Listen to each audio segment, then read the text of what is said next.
So I'm Christine Hopper. I'm the Executive Director of the New York Geothermal Energy Organization. I want to thank the BPCA for allowing us to be here to talk to you guys about geothermal and retrofits in houses. So the panel today are Joanne Coons, who's a green building expert. She teaches it. She's a homeowner. Her house is very exciting.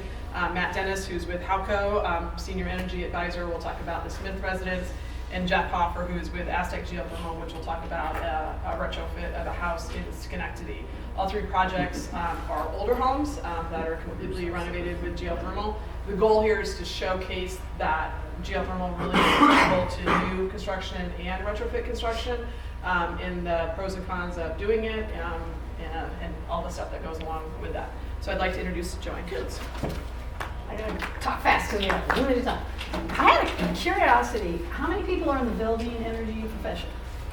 Okay, how many are in the geothermal? Okay. Oh, so both. Okay, well, my story begins here. It's in Clifton Park. I am a firm believer that the best way to save energy is not to use it. So my husband retired in 2010, and he needed a project, and we stumbled upon this house. And it was a wonderful opportunity to do like a gut rehab. And the reason we're involved in so many energy projects is we really do believe that we need to provide a livable environment for our future generations, our grandkids. So our three goals for this project was to achieve a net zero energy home, keep it historic because it was on the Historic Preservation Commission, and use green building practices. I'm going to zing through this because one picture's worth a lot of 1,000 words. So I got a lot of pictures. All right, so this looks really informable, like a formidable task to tackle, but it's actually a blessing in disguise because now we could gut rehab and really do this project right. So I'm going to talk about geothermal, but I'm also going to talk about building science here because that's really important. When you as you know, you downsize, when you really insulate and air seal, then you can downsize your system. So this is what things look like when we arrived. Hadn't been lived in for over 10 years. I'm focusing on the basement here because that's really where all the magic happens. This is what it looked like.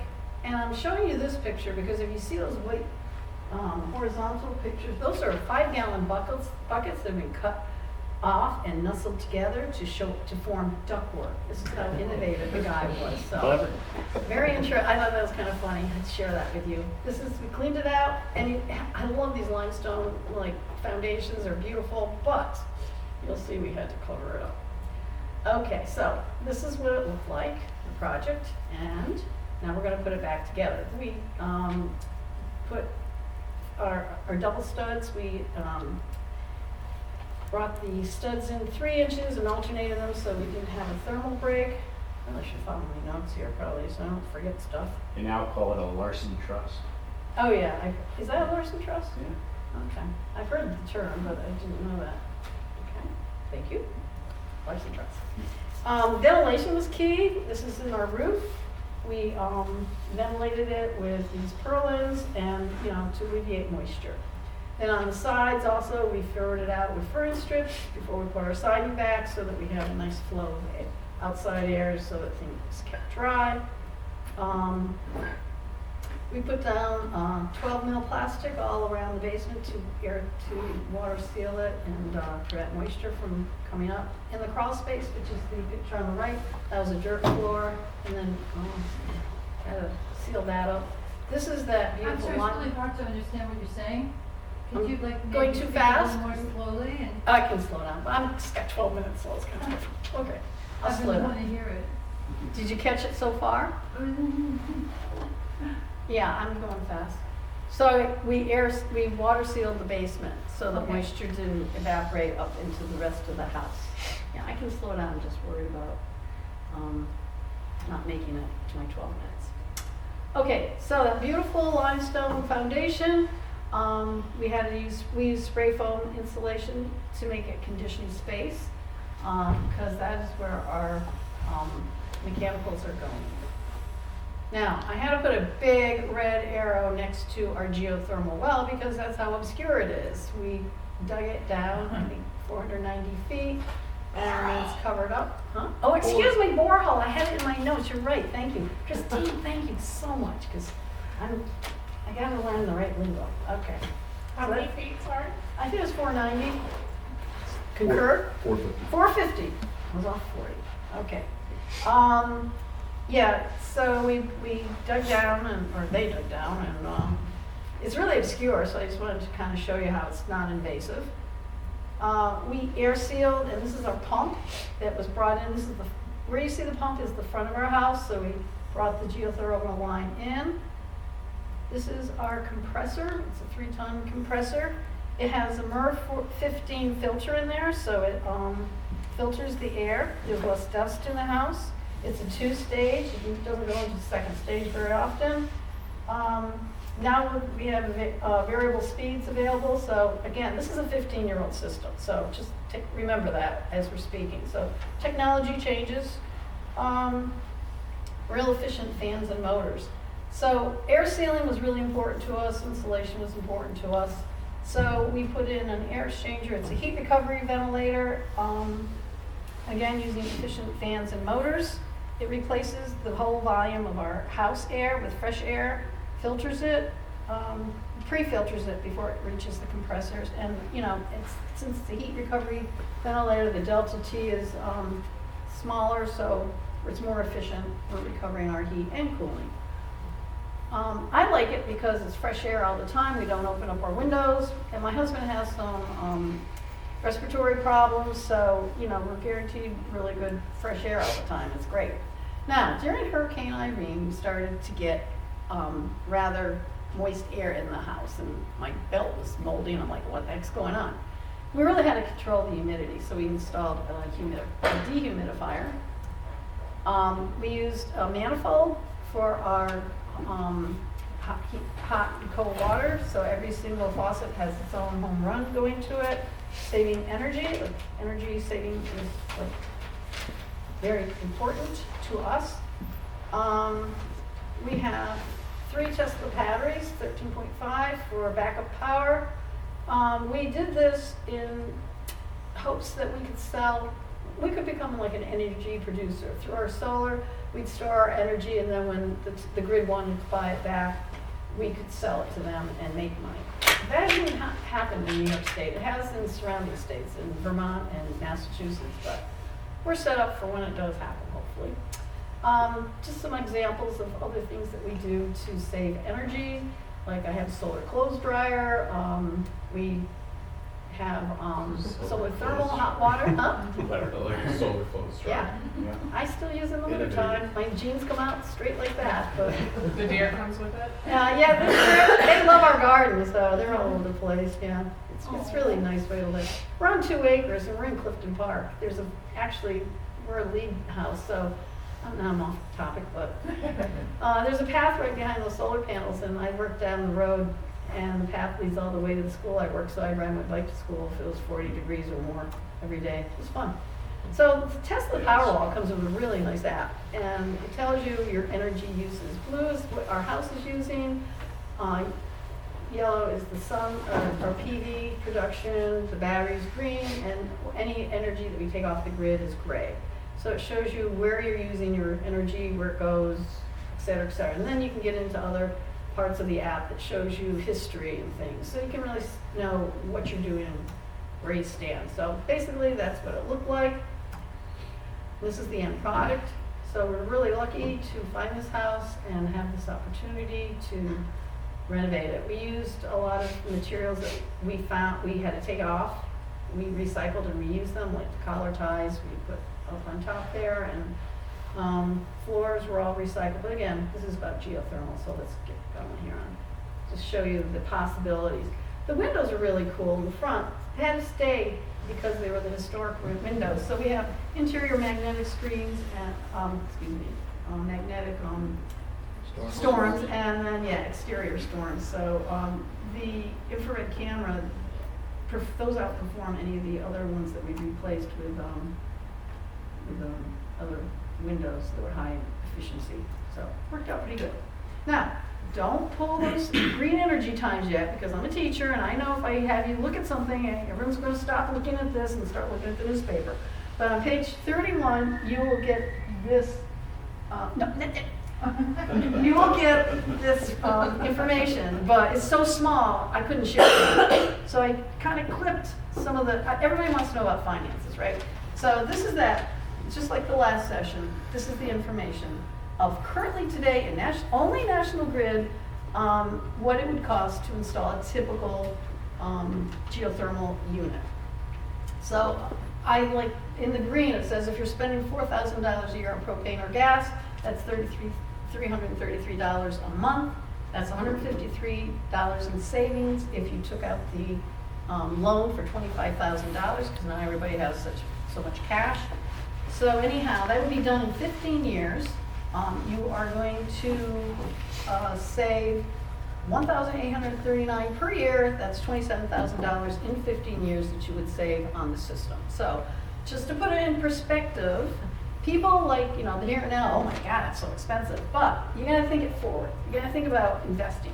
This is what my husband and I did. We're very lucky we were able to do this. And I like to emphasize, Rome was not built in a day. You kind of work at these things little by slow. You do your energy efficiency so you can keep smaller systems. Then you go to the next step, and so on and so forth, and you'll finally reach your goals. I'm throwing this in, and I guess if these are recorded, you can get to see it. But this is a commercial system. We're talking residential, but I want you to understand that these are really great systems for commercial applications as well. I'm not going to get into all the little nitty-gritty because I only got 12 minutes. Okay, lessons I learned. Air sealing and insulation is important.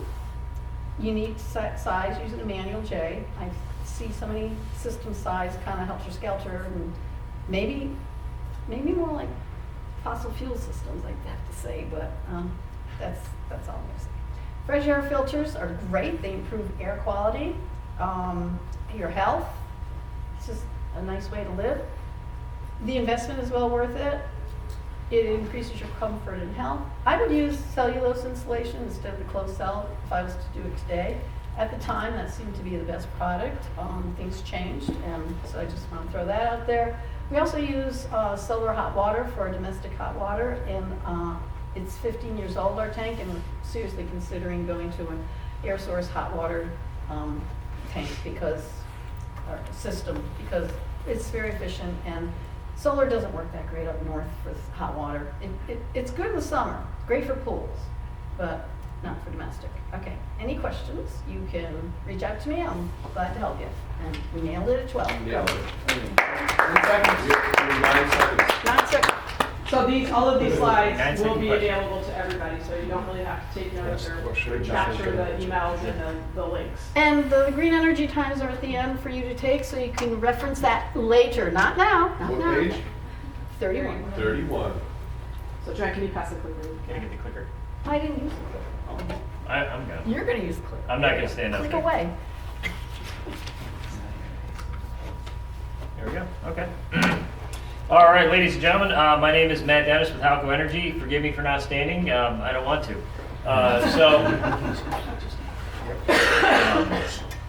So we're here presenting on the Smith residence. Yes, that same Smith, that same house Smith that you met this morning. This is his house. So this is this is a home in Newark. This is the Jackson Perkins historical home. Used to be the rose capital of, I believe, the world, if not the United States. They had a rose business back in the early, I think, 1920s, and this was, as you can tell, is a big old historic home. Which did we determine is the pointer? Middle. The middle? Oh, look at that. Okay. So this is actually the original house here. Hal built an addition on this side, and we'll get to that, and finished off the attic space there. There's the garage here, and what's not pictured in this picture, there's a carriage house over here with, I think, 2 bedrooms in it. So he pretty much turned the house into a bed and breakfast, really. It's got like 15 rooms. And can you click on that link and see if this video will Oh, play? click on the link. There's a link, yeah. At the There's bottom no there. audio though. Oh, really? You want to try? I'll talk over it. Yes? Okay. You based I on probably should have checked that. Okay, you just blow that And up. then hit the Big screen. So the home was built in Oh, here we go. It was audio. It's got a very Turn the volume up. history here, Louder, yeah. specific- How do you do that? The Jackson Perkins family built this house. They started a rose business in the late 1800s. They had a huge history here, but this was their home. Years old. So Can we turn these? HVAC system. It's only Oh, came okay. through here. All right, that's fine. So I'll try to talk over Closed it. caption, oh, it is on closed caption. Radiators throughout the house. Can you start it over real quick? Yeah. And can you turn the closed captioning on?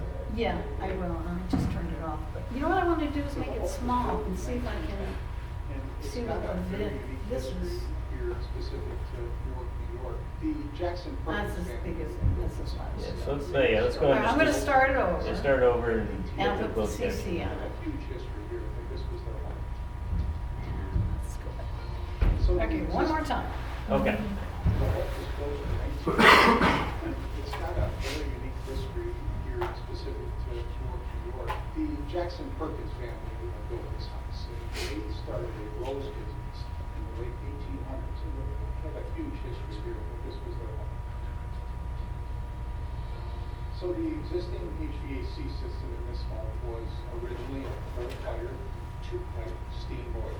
So radiators throughout the house worked through heat. There was no air conditioning. The plan eventually for the space is to operate as an event center, as a B&B. The LG ERF product specifically allowed us to really meet whatever changes were happening on the design side. If room layouts changed, the application of the space changed, we could change which indoor unit, we could change how the piping ran, and we were able to do that within the flexibility of the ERF system. Well, most of the people that have a home of this vintage don't have a luxury of air conditioning. In our area, we've noticed over the last 10, 15 years, a trajectory of needing a heater steam more in the summertime. With our future use of the home, bed and breakfast, we obviously need heating and cooling in all the rooms, and the steam boiler system wasn't gonna be sufficient. Hal has chosen to install some clean energy that provides comfort, as heating and cooling, cleaner energy, electrification. The challenge came when trying to keep it looking like a 1920s. With these homes, we evaluating the home with an audit, we have to do a more stringent design process, so we're making sure that we're putting the proper amount of equipment that comes in. And then all of your staff needs to be fully trained on this new technology that's evolving every day. For the LG design, we wanted to get every single room in the house heating and air conditioning. We wanted to have simultaneous heating. We wanted to have domestic hot water. We wanted to tie it all together on one system so that the energy was shared amongst all of the indoor units as well as the hot water. We're taking a pretty large home here, we're using an LG quasi-commercial system to try to tackle this project. So there's a 20-time water source ERF system, it's heat recovery. There's actually 6 heat recovery units throughout the home, and then 30 indoor units. It's 30 indoor units, 27 of which are in the house, including in the garage that they're intended for the living spaces as well. There's a lot of room in this home that are going to be occupied by different parties. They can control their own temperature, they can control their own mode, heating or cooling, whatever they want. They can turn the unit off if they want. They have domestic hot water that's provided off the heat pump system. It's a full solution for an application like this. These units are very quiet, blend in, they actually fit in a lot better than a traditional air conditioner. They're slim, they're tall, they fit tighter up against the house. Every indoor unit is a wall-mount unit, so that there wasn't any need for any ductwork.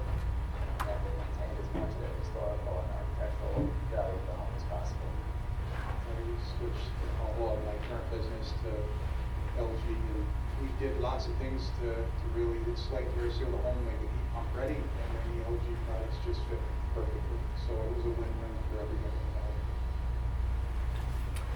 Okay, so when you see Hal walking around, ask him where the rest of them went. If you want Did you turn that on? Yeah, yeah. upstate New York, you can get the latest solar panels installed at no cost. Now, I'm not saying this is free, so let me explain.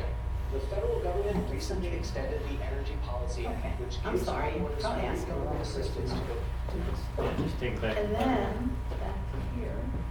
Yeah, there you go. Okay, okay. Good job. Okay. So, yeah, well, we, LG and BP made that video, so we might as well use it. So, just a couple of points on this. this is not a traditional, normal house system. This is a commercial grade system. It's a 3-phase heat recovery system. For those of you who don't know what heat recovery is, it means you can do heating and cooling at the same time. So what happens is, in cooling mode, we're taking heat out of the house, but we can send that heat back into the heat pump to heat the domestic hot water. So it's really you're maximizing every little bit to make it as efficient as possible. These are systems you see in office buildings all the time because you need to heat and cool at different times. 30 ductless heads, and it is not a. This was not an easy one to do to get 20 tons in the ground. Okay, it's not there yet. Okay. It's a tight lot. It had an old steam boiler with a bunch of radiators that ran throughout the entire building, no air conditioning, and it was just used as a big house. And as things were converted and made, to utilize the space, utilize the building for something different, we had to come up with a solution to where each person can have, if you're renting a room, you're staying in a room, you can heat and cool at your discretion. And you're not worried about what is, it's a hotel. Just like in a hotel, you can turn the thermostat up and down in your own room. Same idea.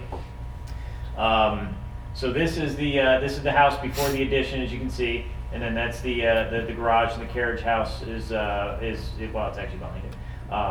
But as you can see, there's not a whole lot of space there to work on. And if you look at the hang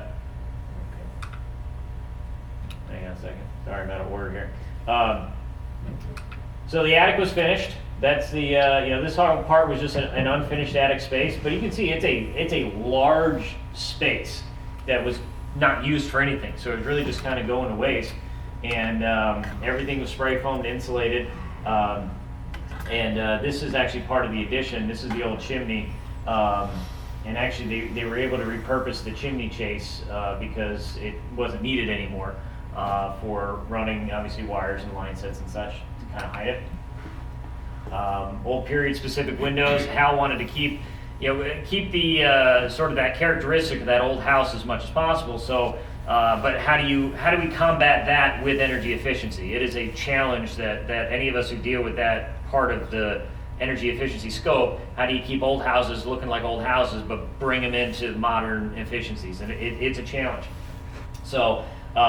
They left the old windows and put in interior storms, just like Joanne did at her place, to keep that look. So you look at it, but then you go in deeper and you realize this has got this really sophisticated geothermal system that was certainly not part of a 100-plus-year-old home. Obviously, we did a blower door test, made significant improvements as far as air leakage goes. I don't have the exact numbers because nobody wrote them down. So this is to give you a look of what this looks like. So that's the back of the house, before the addition. And then this is basically where the ground loop is. We've got over 9,000 feet of 3/4-inch HDPE in 3 separate loop fields that come to a head inside the manifold room. So this is that's the house right there in the carriage house. So we got this ground loop, we got this ground loop, and then we got this ground loop. So we've got this is all sort of standing loops, 2 layers, right? So we got a single layer that's down. Can't really see that. I think it's like 10 feet down, and then we got a second layer that's about 6 feet down. When we don't have enough room, you have to go deeper. And we had to do this on a variety of situations where tight lots don't warrant horizontal ground loops, but the geology doesn't warrant a vertical ground loop. So what do? You can dig a deeper hole. That's really all you can do.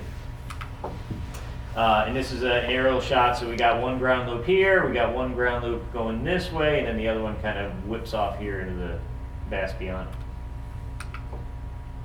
What did we put in? It's a 20-ton LG VRF with heat recovery system. The 6 HRUs are just little branch boxes, really what they look like, and they're throughout the building. That's what makes the refrigerant change possible to do heating and cooling at the same time.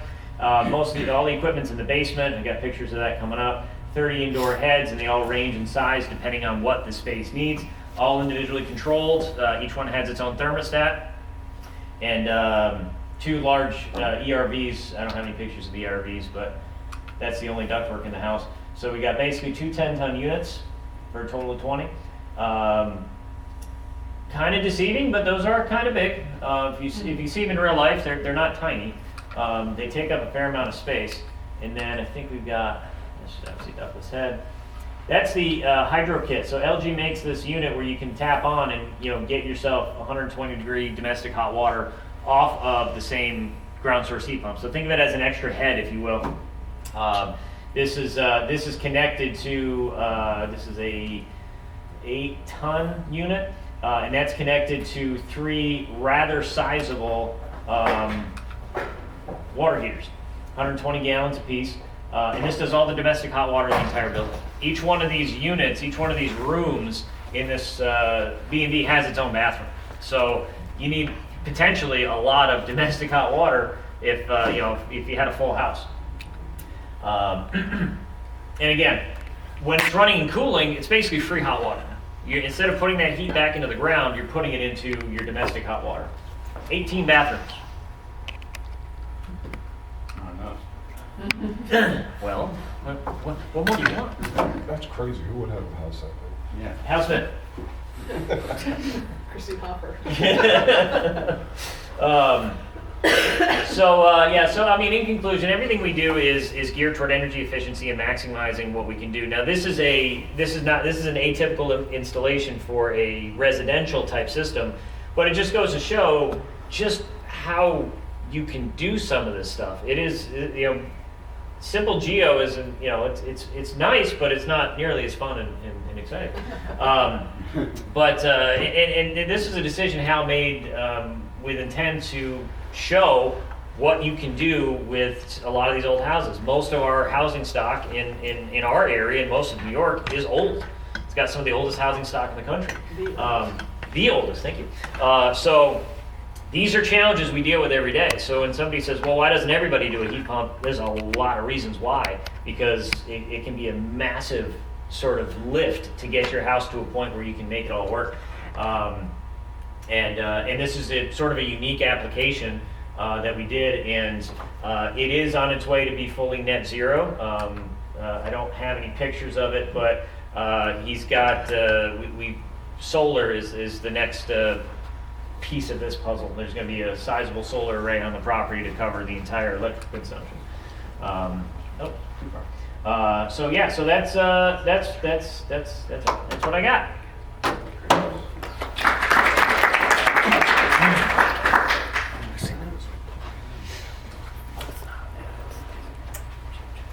Everybody staying awake out back there? Oh, yeah. Need to turn the lights up? Shut up.